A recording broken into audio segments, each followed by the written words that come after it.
کہ تم علم جو شریعت کا حاصل کر رہے ہو ساتھ ہی ساتھ قناعت کا، صبر کا، توکل کا، رضا کا، ثبات کا، استقامت کا پڑھو گے تو تم زمانے طالب علمی میں بھی مقام باطن حاصل کر لو. کیا کہیں بے شک. لیکن آج مدارس خالی ہو گئے روحانیت سے، مدارس خالی ہو گئے تصوف سے. بہت کم الا ماشاءاللہ کوئی ہوں گے، لیکن آج ایسا کر دیا گیا ہے کہ علماء شریعت کو الگ کر دیا گیا اور ان کو بے عمل بنایا جا رہا ہے، اور خانقاہیں الگ ہو گئیں جہاں شریعت کا کوئی علم ہی نہیں رہ گیا. میرے عزیزوں، یہ دونوں کے جمع کرنے کی آج بھی ضرورت ہے، جیسے حضور تاج الاولیاء نے اپنے آستانے پر جمع کیا.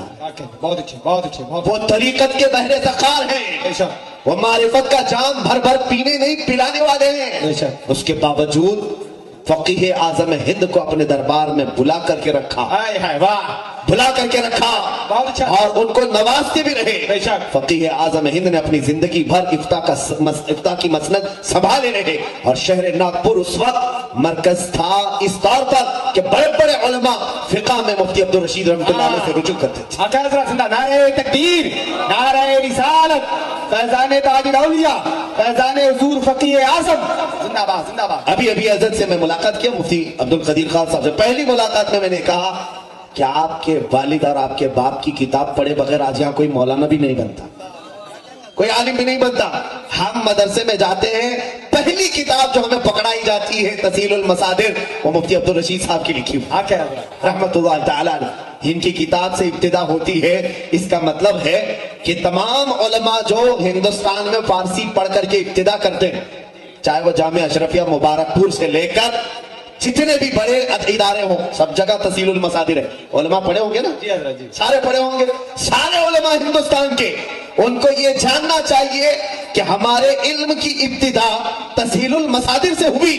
اس کا مطلب یہ ہے کہ فیض تاج الاولیاء سے علماء کی شروعات ہو رہی ہے.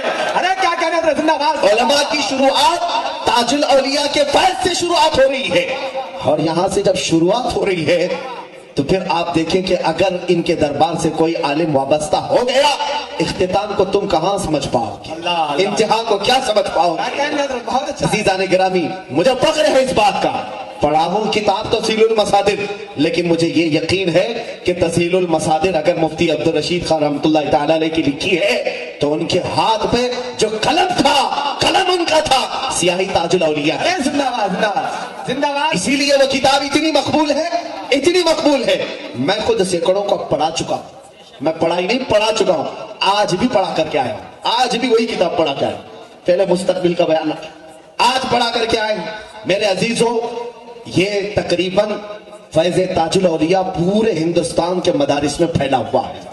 پہلی بات یہ سن لیں کہ علم کو چھوڑ کر ہماری کوئی کامیابی نہیں.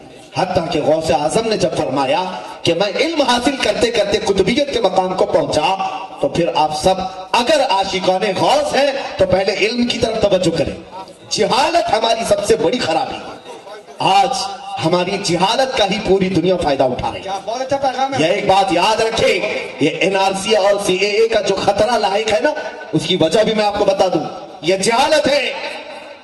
یہ جو کالے قوانین کے خلاف آج جو پروٹیسٹ ہو رہا ہے، اس کے متعلق میں آپ کو ایک بات یہ صرف بتانا چاہوں،